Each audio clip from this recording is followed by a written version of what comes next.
मैं ताजमहल बोल रहा हूँ। मेरे देशवासियों में एक बड़ा हिस्सा मुझे तेजो महाल के नाम से भी जानता है। आज मैं आपको अपने बारे में कुछ ऐसी बातें बताने वाला हूँ जो शायद आज तक आपको किसी ने नहीं बताई होंगी। मेरे अंदर प्रवेश करते ही आपको एक रहस्यमयी मार्ग दिखेगा।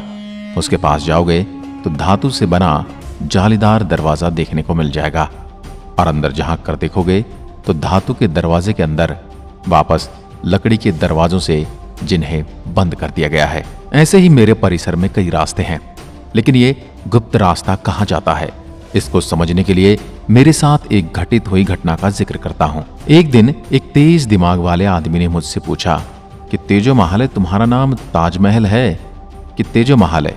मैंने सदियों से अंधकारमयी रात से जागकर उस आदमी की तरफ देखा और दुखी मन से फिर से अपनी आंखें बंद कर ली, क्योंकि शताब्दियों से जो पीड़ा में मैं कराह रहा था, अब वो पीड़ा सहने का मैं आदी हो चुका हूँ। लेकिन आज उस सिरफिरे और बिना लाग लपेट के उस आदमी ने मुझसे पूछ लिया।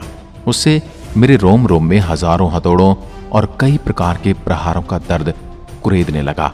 मैंने आंखें बंद कर ली, लेकिन मेरी आंखों से आंसुओं की धारा बहने लगी। तब वो आदमी फिर से मुझे सहला के बोल उठा, देखो अब रोने धोने का समय गया, मुझे अपना असली नाम बताओ। कोई कुछ नहीं कहेगा। जैसे नन्हे बच्चे को पुचकारते हुए उसको शांत करते हैं, उसी प्रकार मुझे भी उसने बहला फुसला के चुप कराया। लेकिन मैंने अपनी पेटी में मौजूद एक आखिरी बार मिला एक पेपर निकालकर मेरे मौजूदा मालिक का पता उनको बता दिया। हे महानुभाव, आप इनसे संपर्क करें, वो आपको मेरे असली और नकली नाम से परिचित करा देंगे। उस इंसान ने वो पेपर पकड़ा और फिर बोला, ये ASI यानी कि भारतीय पुरातत्व सर्वेक्षण भारत सरकार के अंडर आता है, उसका पता है। मैंने उनको बिना कोई हाव भाव में हाँ में उत्तर दिया और फिर आदमी सीधा ASI के ऑफिस में गया और वही सवाल उसने भी दोहराया। वहां उस आदमी को ASI के ऑफिस से जवाब दिया गया कि हमारे रिकॉर्ड में तो नाम ताजमहल ही है, तो हम ताजमहल ही बताएंगे। आपको उससे भी ज्यादा जानकारी निकालनी हो तो आप RTI लगाकर सरकार से ले सकते हैं। लेकिन वो भी भला इंसान था, उसने सोचा क्या लफड़े में पड़ गया मैं भी। वो फिर मेरे पास आया और फिर मुझसे सारी कहानी बता दी। मैंने भी बोल दिया कि मैं क्या बोलूं। वो आदमी भी बहुत टेढ़ा लग रहा था। उसने छुपा के एक किताब निकाल के मेरे सामने रख दी। मैंने सट से उस किताब की तरफ देखा। किताब का नाम था the Taj Mahal is a temple place. उसका हिंदी में अनुवाद होता है, ताजमहल एक मंदिर स्थल है। फिर मैंने उस किताब को कुछ घंटों में ही फटाफट एक सांस में पढ़ लिया, क्योंकि ऐसी किताब मुझे बहुत पसंद है और मैंने कई सदियों से तो अपनी आंखें खोली थी। इसको तो PN ओक्स साहब ने बहुत पहले लिख दिया था, आज से लगभग 18 साल पहले। मैं दुखी होते हुए बोला कि हे महानुभाव, आप 18 वर्षों की बात करते हो? मैं तो सदियों से यहाँ खड़ा हूँ और मुझे खेद है इस बात का कि आज तक मुझे किसी ने किताब नहीं दिखाई। आपका बहुत बहुत शुक्रिया। लेकिन वह इंसान मेरे शुक्रिया कहने पर भी खुश नहीं हुआ। मुझे प्रश्नवाचक निगाहों से देखते हुए मुझसे पूछ उठा, देखो भाई ताज जी, मैं कोई आपको ये किताब पढ़ने के लिए नहीं लाया हूँ। किताब में जो लिखा है उसकी सच्चाई बताओ मुझे। फिर मैंने दुखी होते हुए उस महानुभाव को अपनी पेटी से एक और कागज निकाल कर दिया। उस इंसान ने मेरे हाथ जल्दबाजी में उस कागज को छीनते हुए ऊपर लाइन पढ़ी। उस पर लिखा था 1991 वर्शिप एक्ट। फिर वह मुझसे रूठते हुए बोल उठा, यार ताज, तुम भी मनुष्य के जैसे पैंतरे दिखा रहे हो। मैंने जवाब दिया, मैं उस समय बना हूं जिस समय युद्ध के भी नियम कानून हुआ करते थे और एक बार वचन दे दिया जाए तो जान चली जाए तो भी वचन नहीं तोड़ा जाता। इसलिए मेरे मालिक ने जब यह वादा कर लिया था कि देश से तो अब मेरा मालिक चाहे तो मैं बता सकता हूं, परंतु मैं कैसे मुंह खोलूं।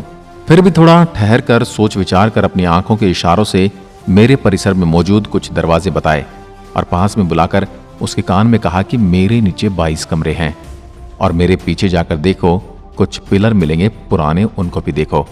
फिर वो इंसान धीरे धीरे जाकर देखता है कि बिल्कुल नीचे 22 कमरे हैं और ऊपर की भी और दरवाजे नुमा कई चीजें बनी हुई हैं। फिर वह मौजूद अधिकारी से दरवाजों को बंद करने का कारण पूछता है तो अधिकारी बताता है कि भारी हवा अंदर जाती है तो मुमताज और शाहजहां के शव खराब हो जाते हैं, इसलिए बंद करके रखे हैं। लेकिन वह इंसान पूरे परिसर में घूम घूम कर देखता है। हर जगह पूरे परिसर में ऐसे छेद और वातानुकूलित छोटी खिड़कियां और दरवाजे बनाए गए हैं जिससे हवा अंदर जा सके। इसका मतलब मुमताज और शाहजहां के शव बिगड़ जाने वाली बात सरासर झूठी लगती है। फिर अचानक गुंबद की तरफ नजर जाती है। मेरे शीर्ष स्थान पर एक कलश लगा है और हिंदुओं के आराध्य देव भोलेनाथ की आकृति को दर्शाता अर्ध चांद भी नजर आता है। मेरे पूरे परिसर की दीवारों पे गुलाब के फूलों को उकेरा गया है। उसके फौरन बाद वो दौड़ा दौड़ा मेरे परिसर की साइड में जाता है। वहां मौजूद हिंदू पद्धति से बनाए गए इतने बड़े बड़े बेस्ट पिलर को देखकर वह चौंक जाता है और मन ही मन में हर हर महादेव जपने लगता है। उसके मन में जपे प्रभु के नाम को मैं सुन पा रहा था। फिर उसने घूम फिरकर मेरे पूरे परिसर को देखा। अगर आप मेरे परिसर को ऊपर से देखेंगे तो पाएंगे कि मेरे परिसर की सारी इमारतें लाल बलुआ पत्थर से बनी हुई हैं। सिर्फ गुंबद और ताजमहल के दीवारों को अलग कलर और इस्लामिक आयतों से ढक दिया गया है। इसमें आपको एक चतुर वास्तु संशोधन की महक आएगी। मेरे परिसर के ठीक पास में अति प्राचीन सिद्धेश्वर महादेव मंदिर मौजूद है। वहां पर एक सरकारी बोर्ड भी लगा है, आप उसे देख सकते हैं। उस मंदिर के प्रांगण से आप ऊपर नजर उठाकर देखोगे तो ताजमहल की किलेनुमा दीवार दिखाई देगी। वो एकदम साफ साफ दिखाई दे रहा है कि लाल बलुआ पत्थर से बनी है। यहाँ पर सिर्फ मंदिर होने के सबूत नहीं है, अपितु वहाँ ये मंदिर कितना भव्य और विराट रहा होगा उसके भी सबूत मिल जाएंगे। जो गुप्त और बंद दरवाजे आप मेरे आसपास में देखते हैं, उनसे सीढ़ियां मेरे परिसर के नीचे की ओर जाती हैं। ये जो दरवाजे आप देख रहे हो वो कुछ वर्ष पहले नहीं हुआ करते थे। उसी के समय किसी ने मेरे परिसर के नीचे जाती हुई ये सीढ़ियां की तस्वीर ले ली थी। वह आज भी मैं आपको दिखा रहा हूँ। कहा जाता है कि लाल किले और मेरी बनावट लगभग समान है।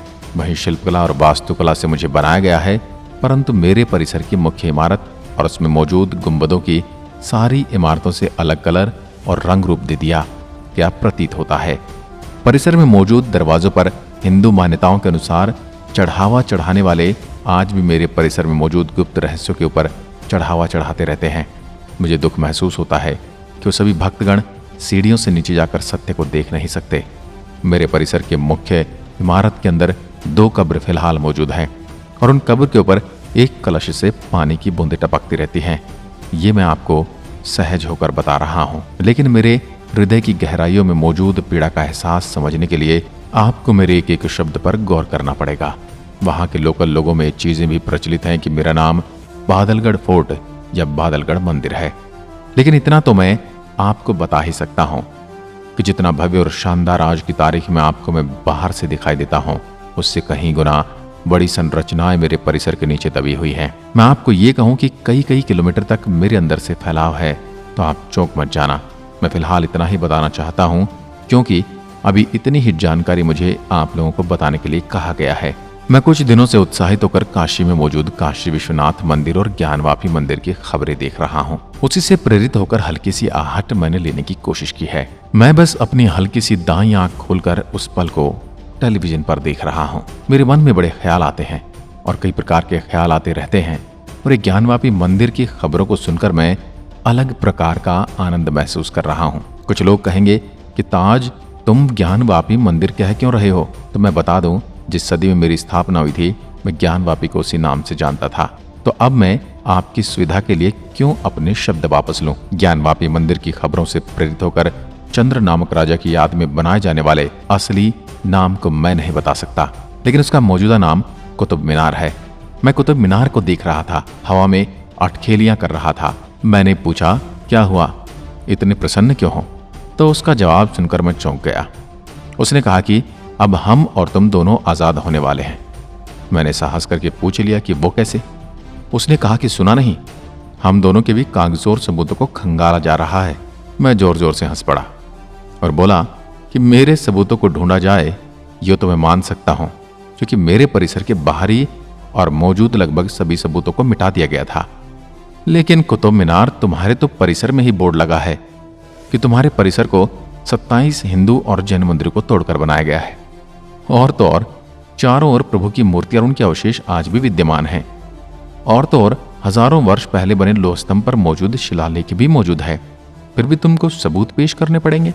कुतुब मीनार बोल उठा, जो है वो सबके सामने है, लेकिन अब अंधकार के दिन धीरे धीरे ही सही खत्म होते हुए नजर आ रहे हैं। मैं उससे सवाल कर रहा था, परंतु मन ही मन में थोड़ी खुशी और अंधकार दूर होता हुआ मैं महसूस कर रहा था। मैं हजारों वर्षों की यात्रा करते हुए आज भी विद्यमान हूँ, आज भी प्रतीक्षा में हूँ कि एक दिन आएगा और मुझे मेरे असली नाम के साथ फिर से विद्यमान करेगा, कि एक दिन आएगा और मुझे लोग मेरे असली नाम से पुकारेंगे। दोस्तों, आपको मेरे बारे में कोई टीका टिप्पणी करनी हो तो कमेंट बॉक्स में अपने सुझाव और विचार अवश्य दें। आज के लिए बस इतना ही। धन्यवाद।